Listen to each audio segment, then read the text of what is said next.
L'observation par satellite est une composante essentielle des programmes d'études de la mer Méditerranée.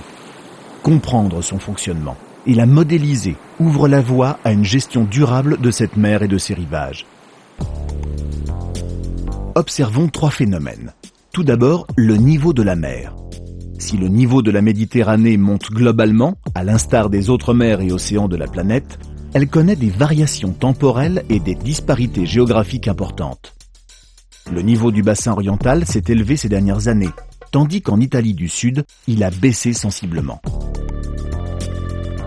Ces variations sont dues à des changements importants de la circulation générale des courants. L'altimétrie nous indique également de fortes variations saisonnières du niveau de la mer, atteignant plus de 20 cm. Ensuite, les marées. En Méditerranée, elles ne sont pas aussi faibles qu'on le croit. Elles peuvent atteindre jusqu'à 2 mètres dans le golfe de Gabès en Tunisie. La prévision des marées exceptionnelles et celle du niveau de la mer sont essentielles pour évaluer les conséquences de la montée des eaux sur les zones littorales basses. À ce sujet, le cas de Venise est le plus emblématique. Enfin, la circulation tourbillonnaire. La Méditerranée est une mer quasi fermée.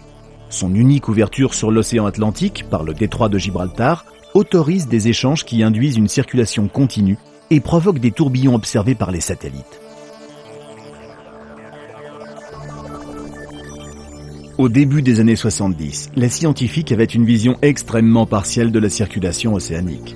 L'altimétrie spatiale a permis des progrès considérables, mais la connaissance est insuffisante compte tenu de la complexité des phénomènes qui s'y déroulent à petite échelle.